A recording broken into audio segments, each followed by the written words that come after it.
um prazer estar aqui. Tá ok aqui para mim? Eu vou cuidar alguns slides rapidamente.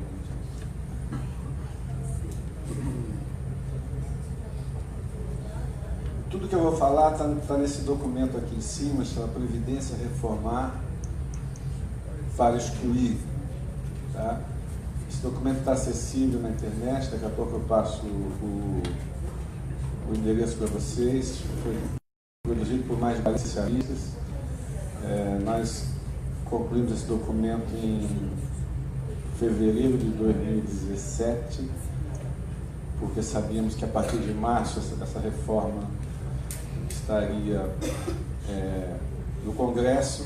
Então, durante o mês de fevereiro, nós fizemos um trabalho político fortíssimo junto aos parlamentares, junto às centrais, para apresentar argumentos técnicos contrários a essa reforma. E acredito que, modéstia à parte, a gente conseguiu colocar alguma areia, contribuiu para colocar alguma areia nesse retrocesso. Esse trabalho foi patrocinado pelo Diese e pela Anfib.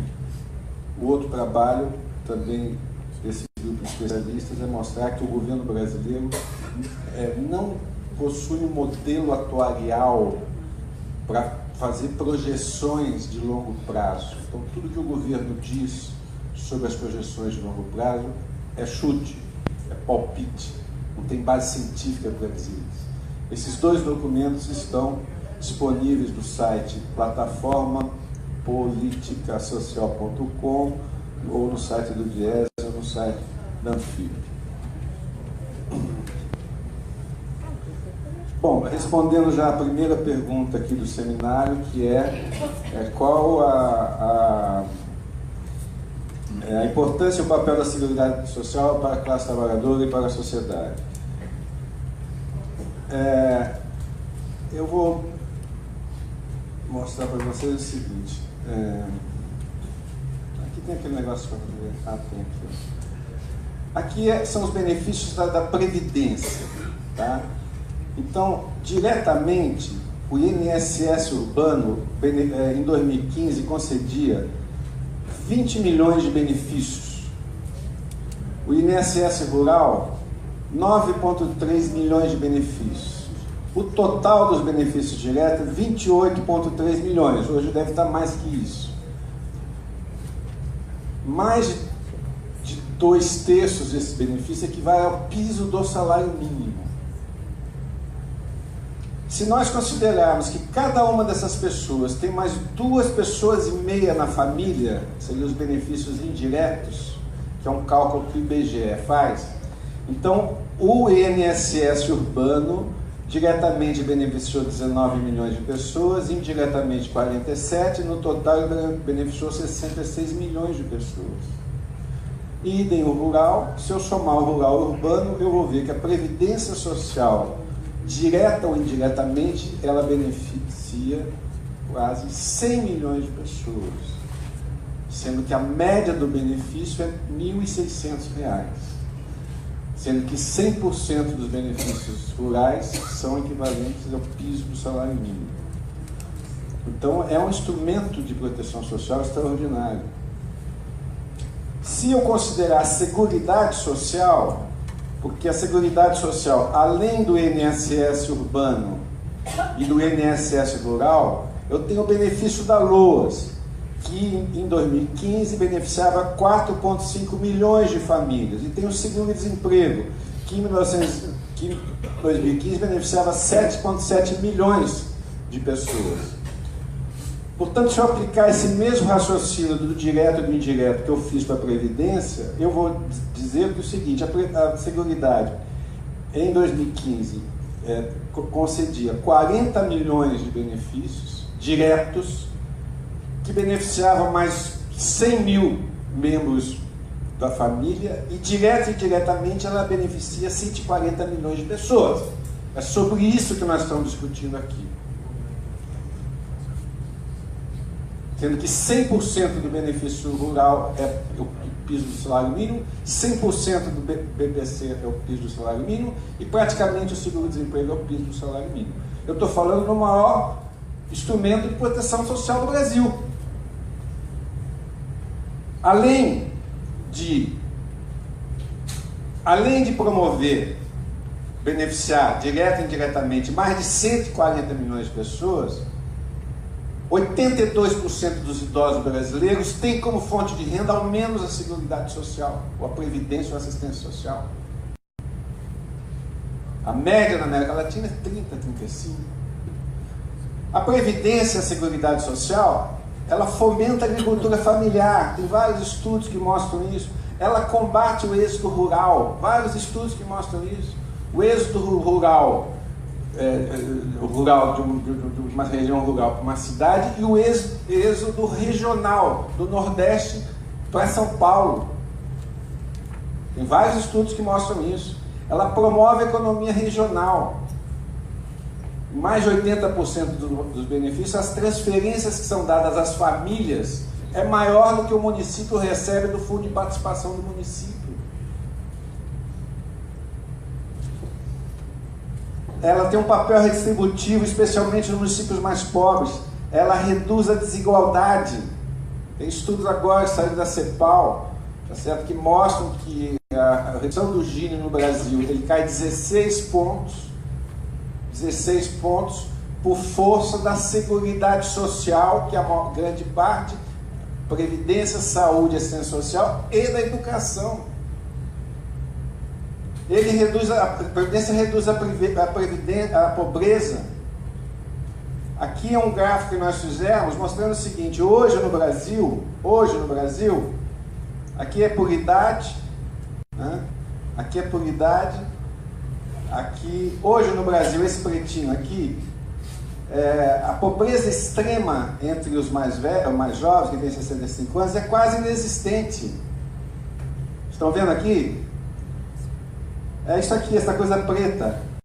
Se a reforma do Temer fosse feita, nós teríamos esse quadro de pobreza, esses cenários de pobreza extrema entre os idosos.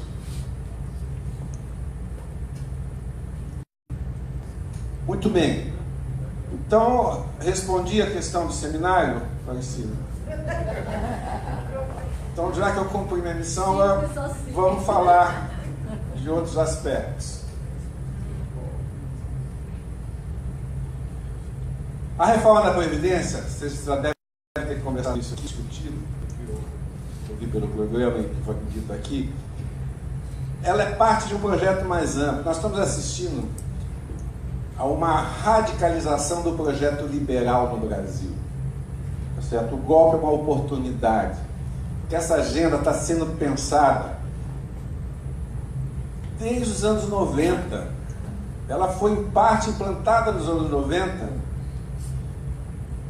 É a mesma agenda. Eu, analisando o período 90-2017, eu vejo pelo menos 5 pontes para o futuro. É o mesmo projeto, com outro nome, com outra embalagem, escrito pelas mesmas pessoas, os mesmos protagonistas, que são interlocutores do mercado. Então, a tentativa de implantar um projeto liberal no Brasil existe desde que a Constituição saiu da gráfica. Antes da Constituição sair da gráfica. Quando a Constituição foi sair da gráfica, o Sarney, que era o presidente da República, foi em rádio, cadeia e televisão e disse: senhores constituintes, senhores aprovaram o que está quase para ser aprovado, especialmente no campo da ordem social, esse país será ingovernável. A tese da ingovernabilidade.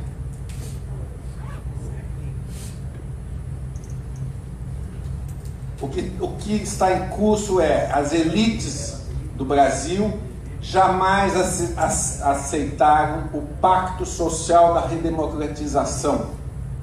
Jamais. Tentaram derrubar o tempo todo. E agora estão conseguindo com o golpe.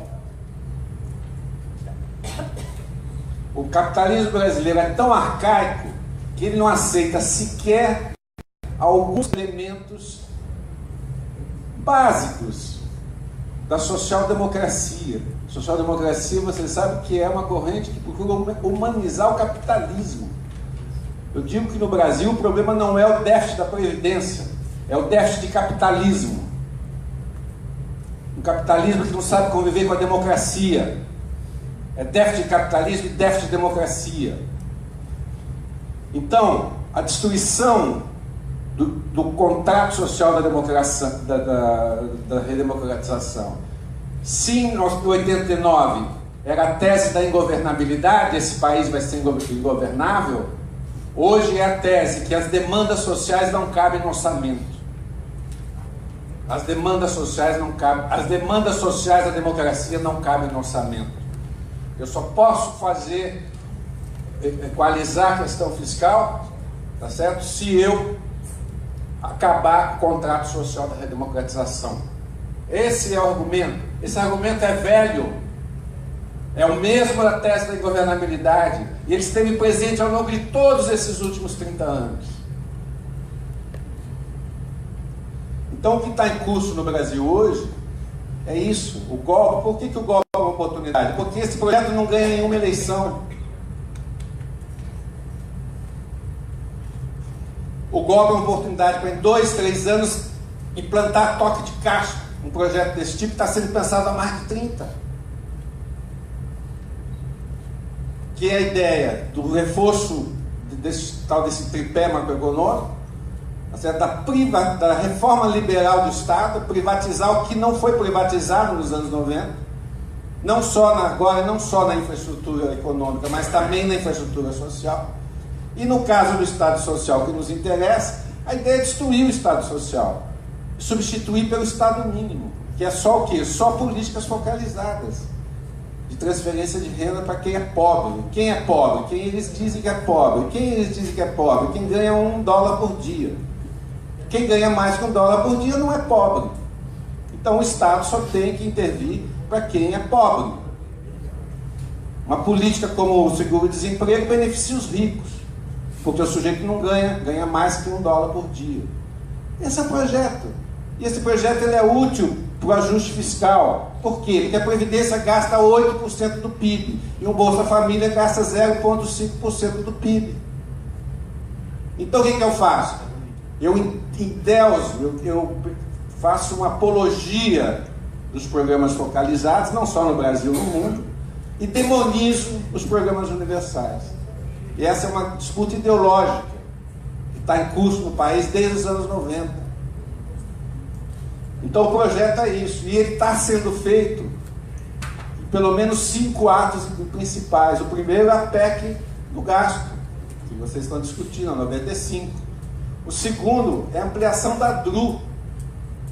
A DRU, não sei se vocês sabem, era um fundo social de emergência, que não era de emergência, existe até hoje, não é social, é absolutamente antissocial, tá certo? Depois passou a se chamar Fundo de Estabilização Fiscal, depois de desvinculação das receitas da União. Que receitas da União? As receitas constitucionais vinculadas à Seguridade Social e à Educação.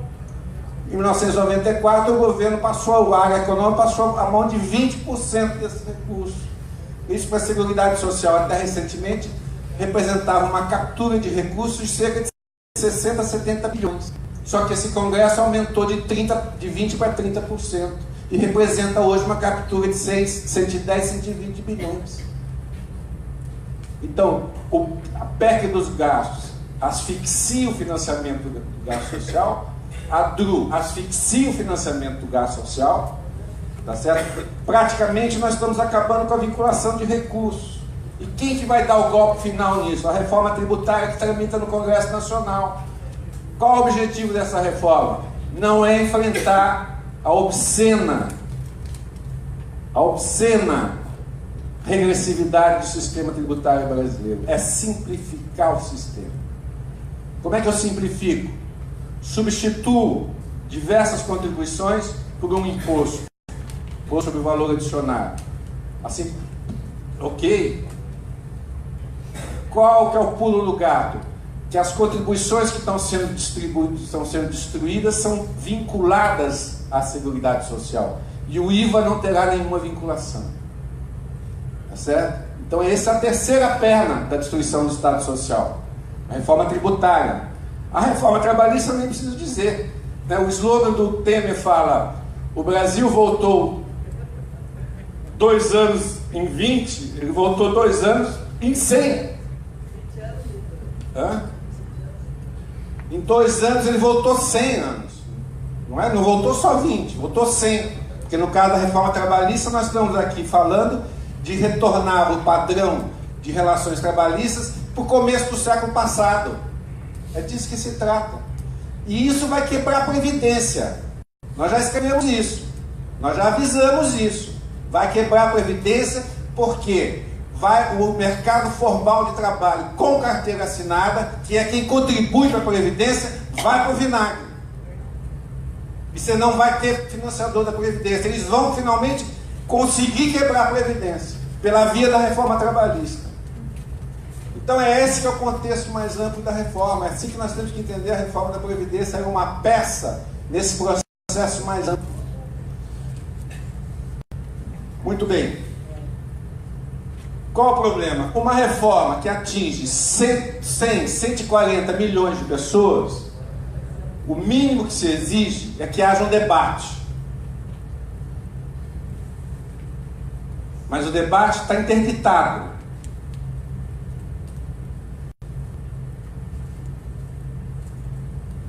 O que vale é a versão oficial e a versão dos marqueteiros, com o apoio da mídia, da grande imprensa. Este documento que nós fizemos em 250 páginas, lançamos em fevereiro do ano passado. Tivemos um vídeo na internet com o ator Erson Carlos para divulgar esse documento, que teve 4,5 milhões de alcance. E a grande imprensa não falou uma linha sobre o nosso documento. Uma linha sobre o nosso documento. O governo, no primeiro momento, quis entrar com um processo contra a Anfip, contra o Diese, por ter divulgado o documento dizendo que era fake news. O máximo que eu consegui de notícia no jornal foi um editorial da Folha chamando os autores desse documento como acadêmicos militantes. Gente da rede social que espalha fake news.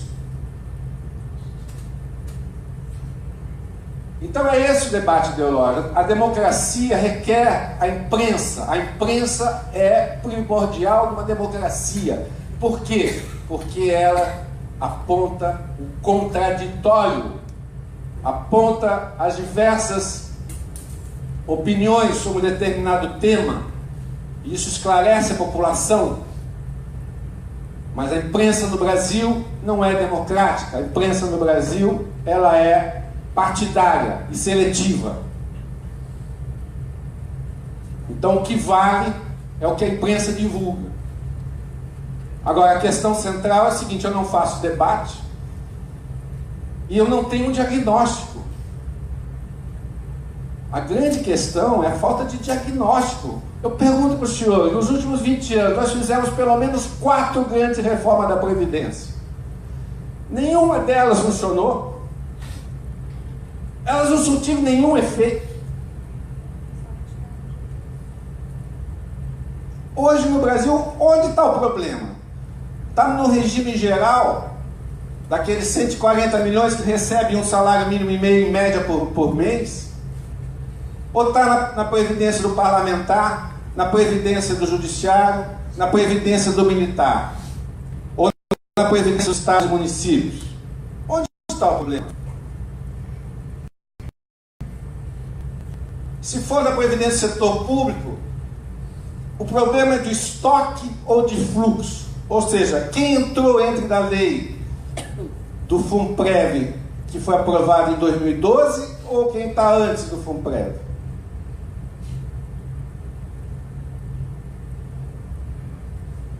O problema, o Brasil requer uma reforma profunda ou uma reforma tópica? Porque eu sou a favor da reforma da Previdência. Reforma da Previdência são necessárias, mas eu tenho que ter um diagnóstico. Eu tenho que saber onde é que está o problema. E vou dizer mais. Eu vejo gente do próprio Partido dos Trabalhadores, eu vejo economistas do Partido dos Trabalhadores, alguns que estão elaborando programas de governo, tá certo? Incorrendo nesse mesmo erro. Não tem diferença nenhuma. Então a questão é qual o problema? Eu sou a favor de reforma, mas aonde nós vamos reformar? Onde está o problema? Na ausência de diagnóstico, esse debate ele é feito por mitos, por fake news. Primeiro fake news. O Brasil é o único país do mundo que não exige idade mínima. Vocês já ouviram isso alguma vez? Tá certo? Eu digo, idade mínima existe no Brasil desde a década de 30, com os institutos de aposentadoria e pensão. Tá certo? E hoje, o artigo 201 da Constituição Federal, parágrafo 7º, inciso 1, não preciso acreditar em mim, deem um Google aí. Deem um Google aí e vejam se o Brasil não exige idade mínima. O que está escrito lá? Você tem duas formas de aposentadoria no Brasil. A primeira, aposentadoria por idade, aos 65 anos homem, 60 mulher, no caso urbano, e 15 anos de contribuição. Ou 60 homens, 55 mulher, no caso do rural. Então o Brasil não exige idade mínima, sendo que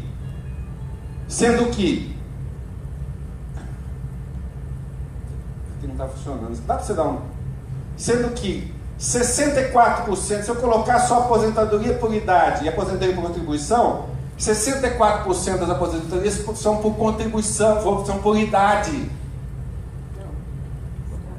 60% é por idade, 36% é por contribuição.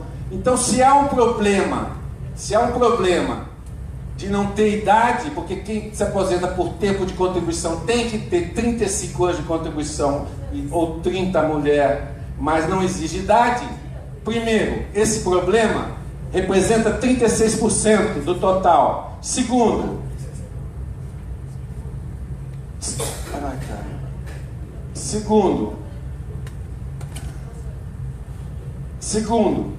no caso do tempo de contribuição, o problema, além de ser localizado 36% do total, ele já foi resolvido.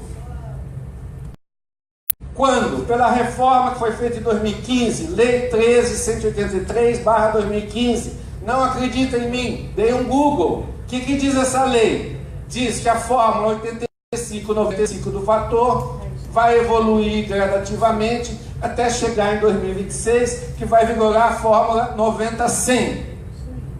O que é 100? O sujeito, para se aposentar, se é homem, ele precisa ter 65 anos de idade e 35 de contribuição. Isso é um padrão europeu.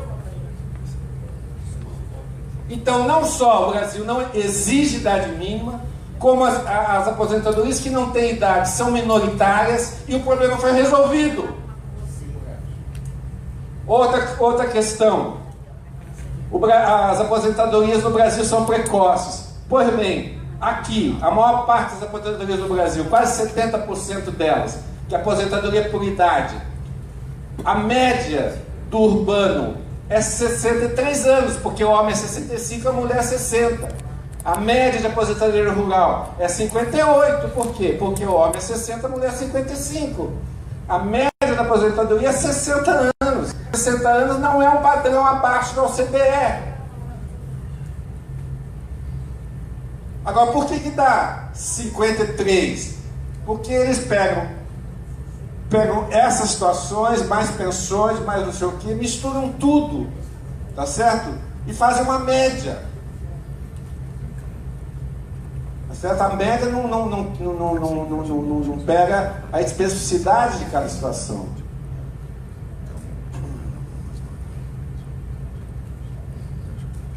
Acho que é melhor você passar, porque não está funcionando. Então, essa reforma já foi feita, vai. O senhor tem que apontar para lá, no computador. Então, mas dá para você fazer para mim, porque eu não estou conseguindo. A reforma da pensão também já foi feita em 2015, Lei 13.135, foi no governo da Dilma, foi super criticada, tá certo? Foi feita. Precisa fazer de novo a reforma da pensão? Ou será que tem que corrigir alguns pontos que eventualmente ficaram fora? E a reforma do regime próprio do servidor público? A reforma do servidor público já foi feita.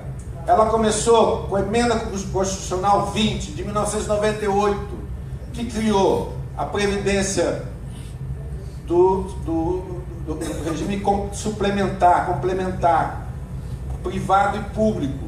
A privada já passou a funcionar imediatamente. A pública, são esses VGBLs que vocês vão no banco e faz. Tem um problema com o som aqui.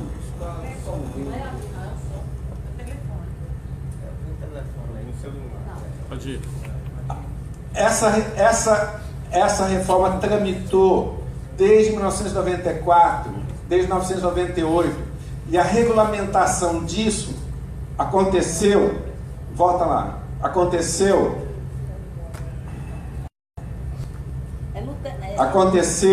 no dia 30 de abril de 2012, que é a Lei 12.618, que cria o quê? Que cria a FUNPRESP, a Fundação de Previdência do Servidor. O que significa isso? Significa que quem entra no serviço público a partir de 2012, e que, portanto, só vai se aposentar em 2040, 2050, ele tem um teto de R$ 5.500, igual ao teto do INSS. Você não vai ter marajá do serviço público e aposentado em 2050. As despesas com o servidor público tendem a reduzir até 2060. Os próprios estudos do governo mostram isso. O problema é o estoque. Desculpa. O problema é que o Executivo Federal cumpriu a Constituição da República e, salvo o melhor juízo, o Judiciário não montou o seu FUNPRESP, salvo o melhor juízo. E o Poder Legislativo também não criou o seu FUNPRESP. Então o problema está em que o Judiciário e o Legislativo não cumprem a Constituição da República. Esse é o problema. E muitos governos estaduais também não fizeram isso. Esse é o problema. Agora, o FUNPRESP, o que significa? Significa que durante 40 anos só vai entrar dinheiro, entra dinheiro, entra dinheiro, entra dinheiro, entra dinheiro, e não vai ter saída. Não sei se vocês perceberam, que a pessoa só vai se aposentar depois de 35 anos de contribuição. Então vai ter um fundo, se for bem administrado, que não é nenhuma garantia, um fundo extraordinário daqui a 35 anos, quando começar a ter saídas. E por outro lado, o servidor público do estoque, o servidor público também morre. A mesma forma, mas o servidor público também morre. Mas do ponto de vista das despesas da Previdência é muito bom, porque vão cair as despesas da Previdência com esse trabalhador do estoque. Então o problema não é, certamente não é segmentos do... Certamente o problema não é o regime geral da Previdência Social.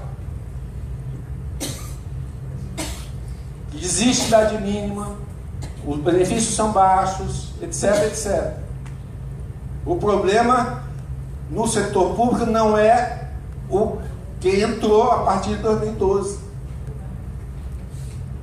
É para o Judiciário e para o Legislativo. E para os governos estaduais que não cumprem a Constituição, que chama regulamentação constitucional. O problema, portanto, é o que? É o estoque. E no estoque tem várias situações. Quem entrou antes de 1993, quem entrou depois, tá certo? E tem várias situações do que? De direito adquirido. Tá certo?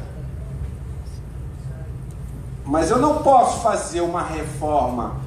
O Brasil precisa de uma nova reforma total. Eu estou mostrando para vocês que no regime geral já foi resolvido e que no regime público já foi resolvido. A questão é localizada. Tá certo? Muito bem. Na ausência de diagnóstico, como o objetivo, na verdade, o objetivo é o seguinte: em última instância, o poder econômico jamais aceitou o movimento social dos anos 70 capturasse 12, 13, 14% do PIB da Seguridade Social. Vocês acham que o problema não é esse? Isso aqui chama-se luta de classes, meus amigos. A luta de classe se manifesta na disputa pelos recursos públicos. O que eles estão dizendo é o seguinte: vocês foram longe demais, eu quero meus 10% de volta. Então o que é a reforma? A reforma é suprimir direitos para reduzir gasto. Para quê? Para que esse recurso seja novamente capturado pelos seus donos. Desde das capitanias hereditárias. Como é que agora vocês vêm dizer, não, esse dinheiro é meu? Vocês estão loucos? Então, na ausência de diagnóstico e dado esse projeto do ultraliberalismo, a ideia são propostas excludentes. Eu não tenho tempo aqui de falar sobre elas. Mas eu só vou dizer uma coisa para vocês. As reformas que inicialmente o Temer queria fazer, a primeira reforma é para você se aposentar com a aposentadoria integral, que é 65, que é aposentadoria integral, cujo teto no regime geral é 5.500, você tinha que ter idade de 65 anos, homem, mulher, rural, urbano, servidor público e privado. Como que uma mulher rural vai chegar aos 65 anos? Mas não basta ter 65 anos, tinha que contribuir com 49 anos.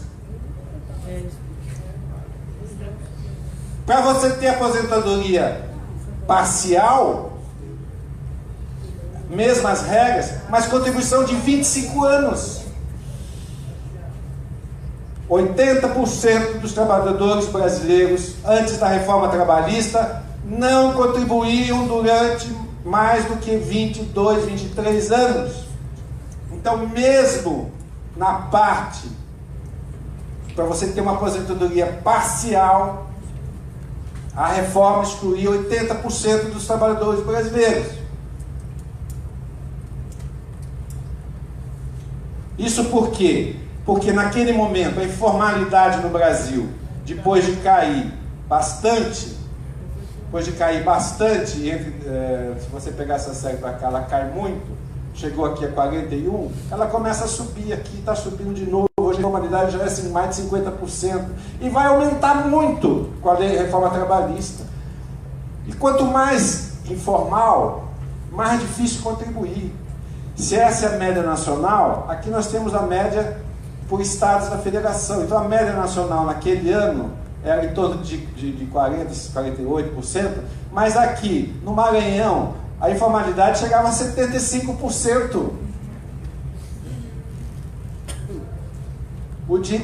Aqui aquele gráfico que eu falei para vocês, 80% das pessoas não contribuem. O Diese tem um dado que vocês já devem conhecer, que diz o seguinte: em 2014, em média, os trabalhadores contribuem em média 9 meses em média. Por quê? Por conta da rotatividade. Por conta da rotatividade, o sujeito fica no trabalho 9 meses de cada ano, em média. Tá certo? E contribui durante 9 meses. Para cumprir 15 anos, ele leva 20. E para cumprir 25, como o governo queria, para que tivesse aposentadoria parcial, ele tinha que levar 33. Isso em 2014, que a taxa de desemprego era 4,5%. Faz a conta hoje. São parâmetros, mais duros do que os praticados em países desenvolvidos.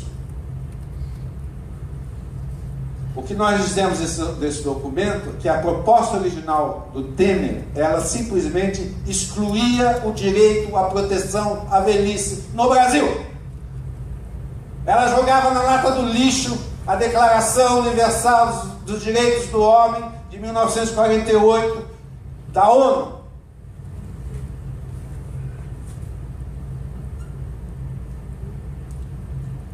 Porque além de serem regras mais duras do que as observadas em muitos países desenvolvidos,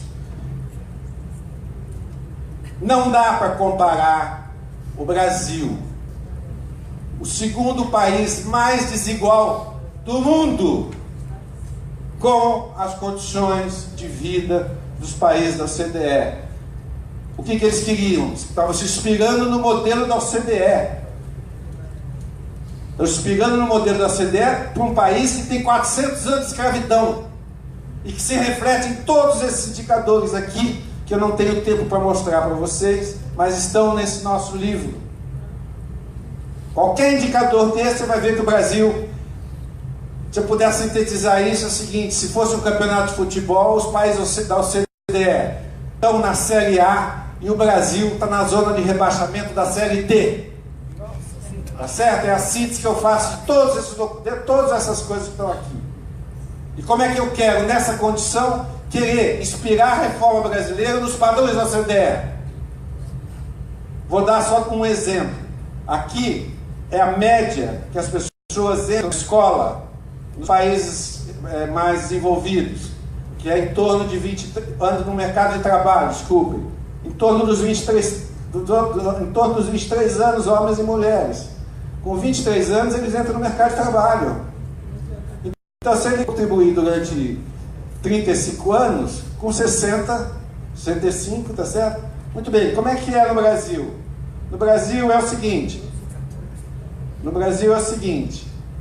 urbano, 2014, 45% dos homens entraram com 45% entraram até 14 anos, 31 de 15 a 17, 16, 18 a 19, 20 anos ou mais e 7. Tem alguma diferença? A mulher, 70% do rural, mulher rural, 70% da mulher rural entrou no mercado de trabalho até 14 anos. Como que eu posso aplicar no Brasil regras semelhantes àquelas praticadas nos países da OCDE? E a outra questão é a seguinte: o Brasil, além de ser desigual, é heterogêneo.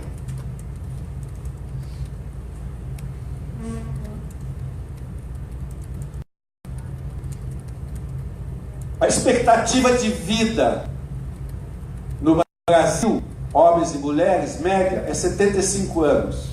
Em São Paulo, nos bairros mais ricos, é 79 anos. Mas, nessas 5 distritos da capital, Cidade de Tiradentes, Anhanguera, Jardim Ângela, Grajaú e Iguatemi, a expectativa de vida é 53 anos, 54 anos, 54 anos, 54 anos. Em São Paulo. Isso é um retrato do Brasil. O IBGE não traz essa informação para o Brasil como um todo. Tá certo?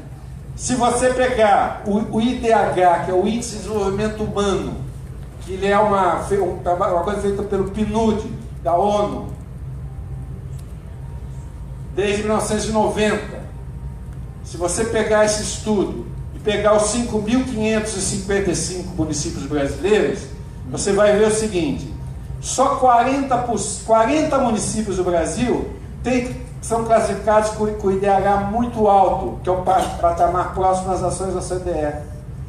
Em 1989, 34%, mais 40%, são 75%, desculpa, 34%, são classificados com IDH alto, que é a média do Brasil. Mas se eu pegar 2.230 mais 1.367, que vai dar 65% do total, eles têm o IDH próximo de Botsuana, Gabão, Indonésia, El Salvador, Bolívia, Iraque, Congo, Zâmbia, etc. O Brasil, além de ser desigual, ele é heterogêneo, e eu não posso aplicar uma regra, inspirar uma reforma brasileira nas regras da OCDE. E vou dizer mais: no governo do PT se cometeu esse mesmo erro. 2015. Estão pensando a mesma coisa. Já avisei vocês, vários economistas falando bobagem. Falando bobagem não, falando o que o mercado quer que eles digam. Se eu não tenho um diagnóstico, eu parto para o terrorismo. O primeiro é o terrorismo financeiro, com a ideia do déficit. A ideia do déficit, eu vou mostrar aqui para vocês, é o seguinte. Isso aqui é a estrutura da proteção social nos países da OCDE, 28 países da OCDE. É muito semelhante à Seguridade Social brasileira, que é saúde, previdência, tá certo? Assistência social, educação, etc. Assistência social, etc. É muito semelhante. Como é que eles financiam esse sistema? Eles financiam assim, olha. É um modelo tripartite. O Estado, o empregado e o empregador. Que existe na Alemanha desde o século XIX. Que existe no Brasil desde os IAPs do Getúlio. Que continua na ditadura. A Constituição não fez nada além do que melhorar, dar um status constitucional a isso. Então, nesse conjunto de países, em média, 45% da contribuição é do governo, através de impostos gerais. 32% dos empresários e 18% dos trabalhadores.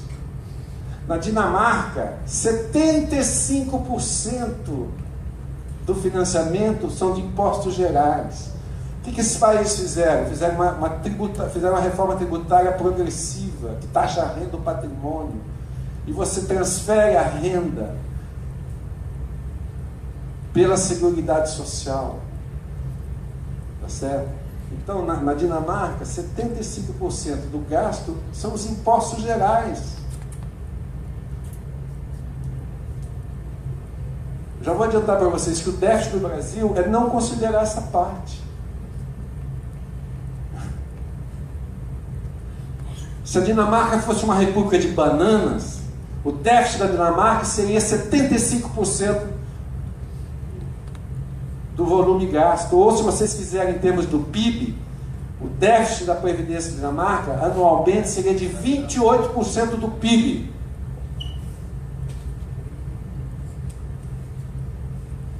O Brasil não inventou a roda.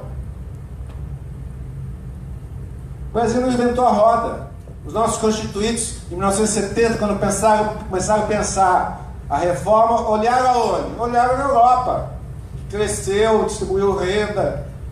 Tá certo? Falaram, como é que eles fazem aqui? Ah, tem esse conjunto de setores aqui, a Seguridade Social. Ah, então tá bom, vamos fazer assim. Artigo 194 da Constituição.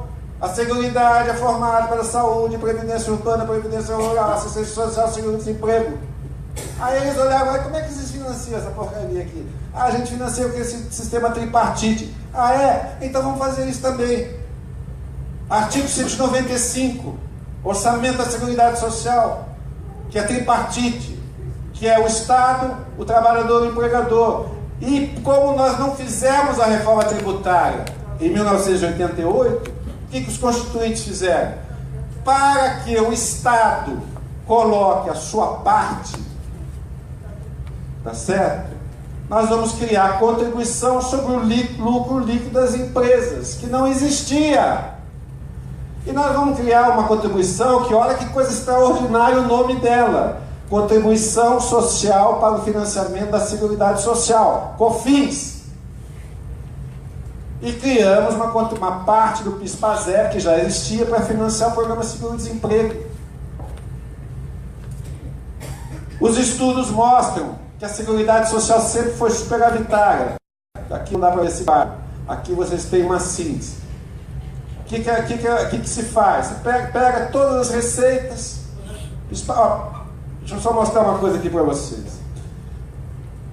Em 95, em 2015, a Previdência deu um déficit, suposto déficit de 85 bilhões. Ok? Eu pergunto para o senhor, se a Previdência é parte da Seguridade Social, por que, e a Seguridade Social foi superavitária em 76 bilhões, eu pergunto, por que nenhum centavo dos 200 bilhões de arrecadação do COFINS, ou dos 60 bilhões de arrecadação na contribuição sobre o lucro, foi utilizado para financiar o suposto déficit de 85? O que é o déficit? O déficit é a é a parte que extrapola a contribuição do empregado e do empregador. A questão do déficit é a seguinte: o governo jamais contabilizou, desde 89, contabilizou a contribuição do governo como receita da Previdência. E nós, eu e o Arthur, nós falamos com vários dos nossos ministros, dizendo: tem que mudar isso, tem que mudar isso, é inconstitucional, isso aí vai dar vocês vão alimentar todo mês o déficit que não existe, porque não está na Constituição.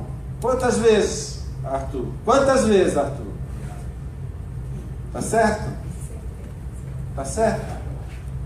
Está lá no documento do fórum de 2007, está lá, está escrito lá, assinado por todas as centrais, pelo governo e pelos empresários. Tá certo? O déficit é um desprezo à ordem constitucional. Quando fala para mim, eu queria entender essa sua visão sobre que não existe déficit. Não é a minha visão, minha filha, é o que está escrito na Constituição. A minha visão não tem a menor importância.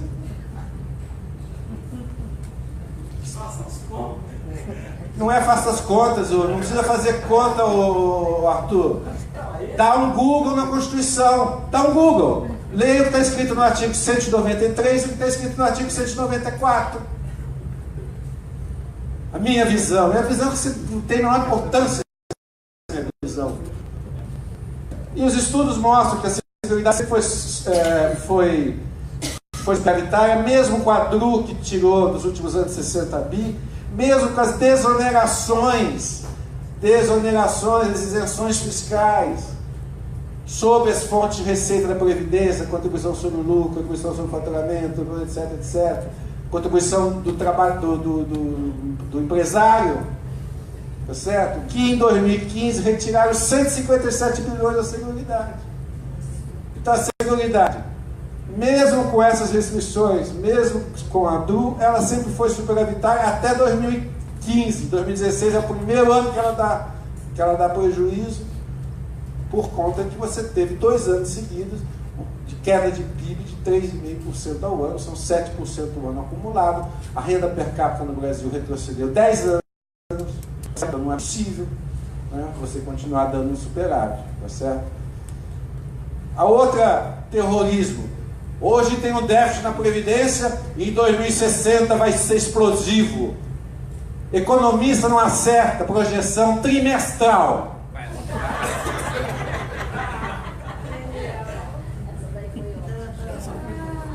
Basta vocês verem o relatório Focus, todo ano, faça esse exercício para dar um pouco de risada, certo? Todo ano os economistas do mercado fazem a projeção. Esse ano o PIB vai ser tanto, o déficit vai ser tanto, a inflação vai ser tanto, não sei o que vai ser tanto. Ninguém acerta! E esses picaretas estão dizendo que em 2060 vai acontecer X. Eu até poderia discutir com eles se eles tivessem um modelo atuarial de projeção, mas eles não têm. Isso está aqui nesse documento. Mostra tudo. Então, o terrorismo financeiro tem déficit e esse déficit é explosivo, não se sustenta. Segundo terrorismo demográfico, não há alternativas. Eu pergunto, nenhum país no mundo enfrentou esse problema?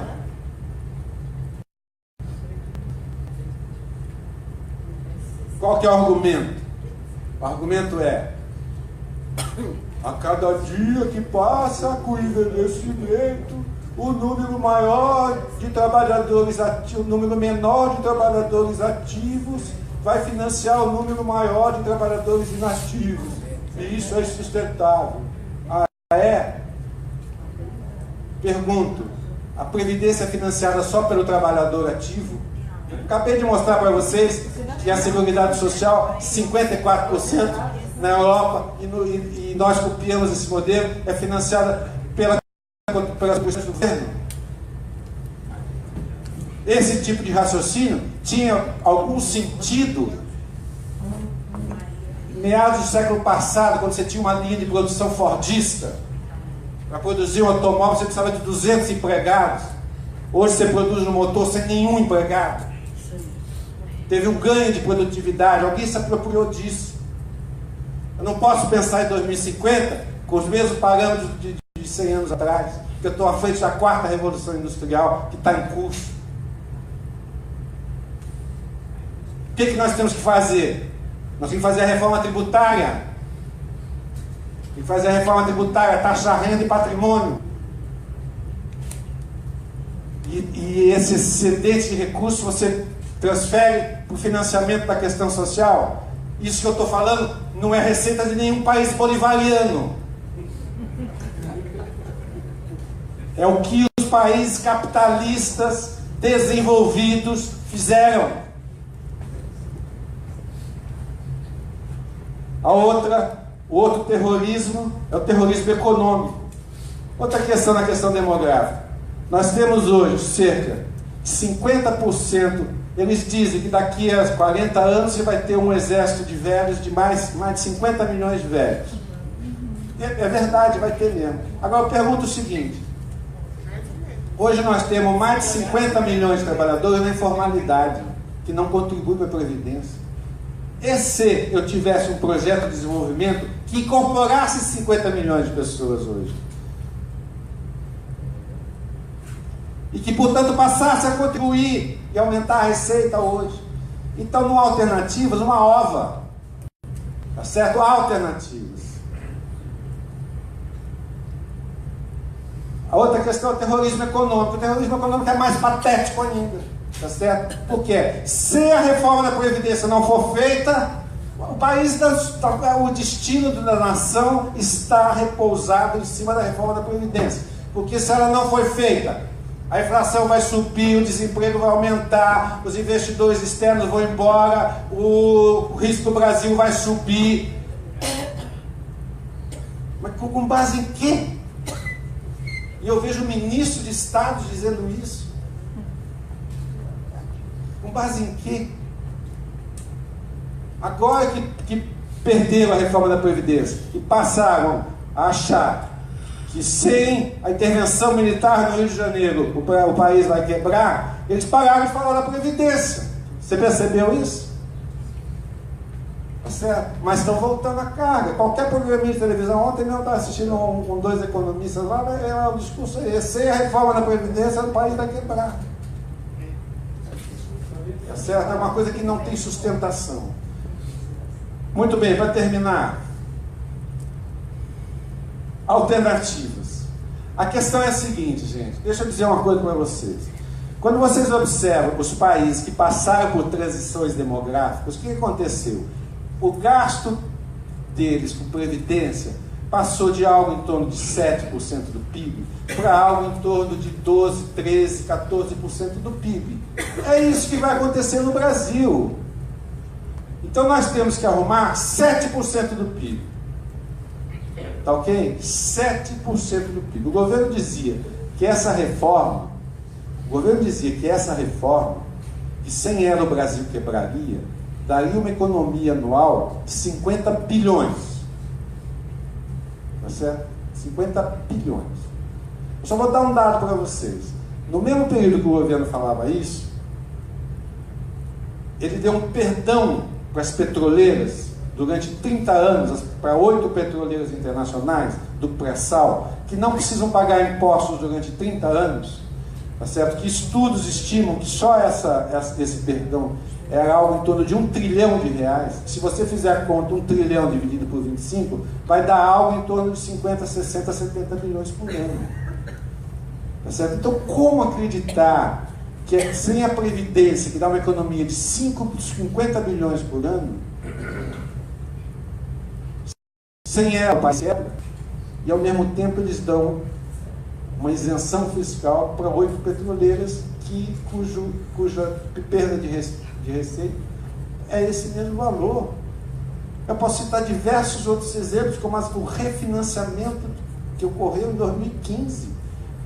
Um refinanciamento de 1 trilhão e 200 bilhões de reais. Foi refinanciado como? Perdoa todas as multas, perdoa todos os juros e paga durante 20 anos.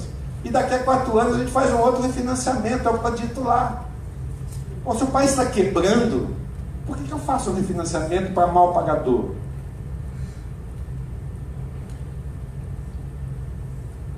Então nós precisamos arrumar 7% do PIB, ok? Fique com isso na cabeça que eu vou dizer de onde a gente vai arrumar esse ganho. Muito bem, como é que eu enfrento? A questão é a seguinte: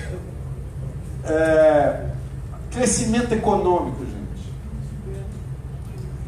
Esse tipo de pensamento só faz o ajuste fiscal pela despesa, corte da despesa.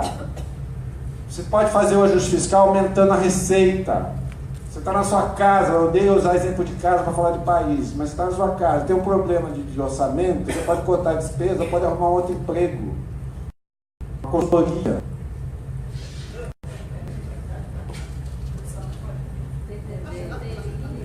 Bijuteria. Então a questão é: ajustar para crescer ou crescer para ajustar? É crescer para ajustar, não tem a menor dúvida. Tem que se potenciar, além de potenciar as receitas pela inclusão dos trabalhadores rurais. Aqui é um exemplo. Quando a economia cresceu, especialmente a partir de 2005, 2006, até 2014, o INSS urbano foi superavitário. E foi superavitário aqui em 25 bilhões. Sabe o que são esses 25 bilhões? Sabe quanto que é realmente o superávit? Era 50 bilhões. Porque 20 bilhões são quando você tirando como é que chama? As desonerações fiscais. Se não tivesse as desonerações fiscais, o superávit do INSS nesse período era 50 bilhões. O que isso tem a ver? Isso tem a ver com emprego, com aumento do salário mínimo, com atividade econômica, com receita. Por quê? Porque a receita da Previdência, ela veio o quê? Da massa salarial e da atividade econômica. Tá certo? Quando você tem emprego, aumento do salário mínimo, aumento da renda do salário, aumento da massa, aumenta a receita. Se você tem, como a gente está vendo agora, tudo ao contrário, cai a receita. Tá certo? Se a atividade econômica está aquecida, as empresas vendem mais, faturam mais, têm mais lucros, aumenta a receita. Se a economia está desaquecida, também não tem. Então, avaliar a questão financeira da Previdência brasileira, a questão é a seguinte: se não tiver crescimento econômico, não é a Previdência que quebra, é o país que quebra. Então, são as cidades, as metrópoles, o sistema de saúde, tudo quebra, tá claro? Essa é a questão central, e aqui está um exemplo concreto. Aqui você já começa a ver, tá certo? Que já com o ajuste econômico já tem uma queda. E esse gráfico aqui deixa mais claro isso ainda. Contribuições previdenciárias, empregador e trabalhador, tá certo? Cresce quando a economia cresce, tá certo? E cai quando a economia desacelera. Tá certo? Agora aqui, olha a queda que você tem aqui. Certo? Aqui está o problema da Previdência. E ao mesmo tempo, o que acontece? O que vocês também deveriam fazer? Que você não faz reforma da Previdência quando você tem que fazer ajuste fiscal. Por quê? Porque quando tem reforma da Previdência, e uma reforma tão drástica quanto essa, o que acontece? As pessoas se antecipam. Tem a chamada corrida às aposentadorias. E aí aumenta as despesas. Então você aumenta as despesas e cai a receita. Tá certo? Então aumenta o problema do déficit. Então, primeira questão, como é que você sai dessa? Crescer. Segunda questão, como é que eu arrumo 7% do PIB? Isso. Pode aumentar, pode mudar. Já estou terminando, parecido. Vai. Como é que eu arrumo agora? Eu preciso arrumar 7% do PIB para financiar a Previdência daqui a 30 anos, tá certo? Então vamos lá. Primeiro, reduzir juros. Muda. Aqui, nesse ano aqui, dizem que a Previdência é o maior gasto do Brasil. Em 2015, nós gastamos com a Previdência 436 bilhões e com juros 502. Vai. esse aqui é muito complicado, vai. Hoje os juros no Brasil estão baixos. Por quê? Porque eles usaram o desemprego para combater a inflação. Tá certo? E com isso reduziram a taxa de juros. A taxa de juros nominal, não a taxa de juros real. Isso que vocês têm que entender. A taxa de juros real continua a mesma. 4%, 4%, 4%, 4%. O que é? Quando a inflação estava 8%, tá certo? A taxa de juros era 12%, tá certo? Taxa de juros 12%, inflação 8%. Tem um ganho real, ganho acima da inflação de 4%. Hoje, a taxa de juros é 6,5% e a inflação é 2,5%, não é isso? Taxa de juros real de 4%. Taxa de juros real de 4% não existe em lugar nenhum do mundo. O que é importante é a redução do juro real. Isso não aconteceu. Tá claro? Mas aqui, nesse ano, aí nós gastamos 5% do PIB com juros. Hoje talvez a gente tenha gastando algo em torno de 4% do PIB com juros. Vai. Desonerações tributárias. O Brasil, aqui, mostra as desonerações. Isso é isenção fiscal. Tá certo? Esse também foi um erro. Especialmente nesse final aqui em 2013, 2014, que aumentou as desonerações tributárias. Nós alertamos isso. Tá certo?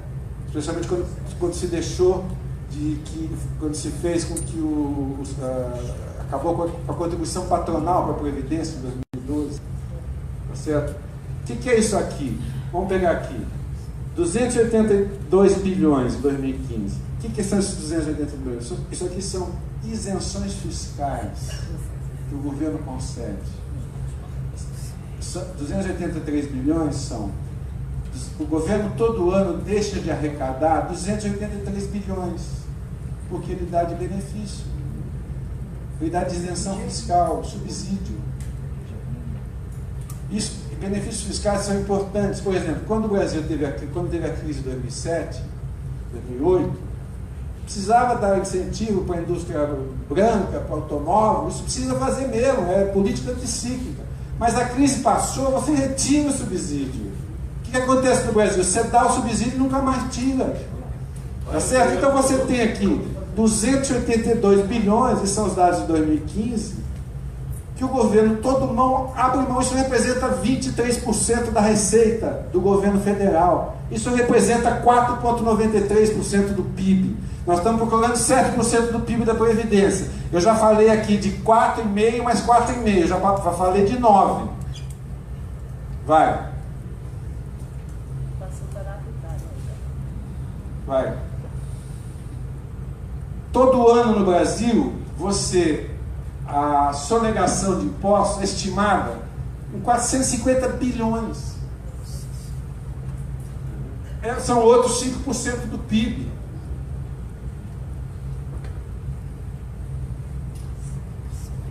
O Banco Mundial tem um estudo que diz o seguinte: o Brasil só pede sonegação fiscal para a Rússia. Eles estimam a sonegação fiscal no Brasil em torno de 10% do PIB. Eu pergunto, não existe hoje em dia tecnologia para você ter uma administração tributária mais eficiente para combater a sonegação? Não sei se vocês sabiam, mas a sonegação fiscal do Brasil, desde 95, deixou de ser crime. Sabiam disso? Não é crime. Você não paga imposto, não acontece nada. Aí um dia a Receita vai lá e fala: pô, você não está pagando imposto. A situação está difícil. O que você pode fazer por mim? Eu vou te dar um refinanciamento. Então beleza, vamos lá. Tá certo? Então, a sonegação, ela não é penalizada, como ela é, na verdade, ela é premiada. Estimulada. Tá certo? Então eu estou falando aqui de quanto? De mais 5% do PIB, vai. Dívida ativa da União. Por conta desses expediente da União é cerca de 2 trilhões. Estudos da Receita dizem que ele só consegue arrecadar por ano de volta 0,5%, sem falar a dívida ativa da Previdência, que é mais de 500 bilhões. Quase 10 anos de economia que eles querem fazer com a reforma da Previdência, que é 50 bilhões, eles podiam conseguir cobrando a dívida dos devedores da Previdência. Vai. A reforma tributária.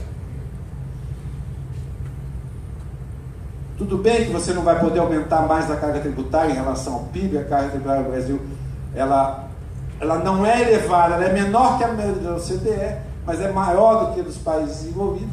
Mas aqui tem uma possibilidade de arrecadação de receitas também importante. Vai.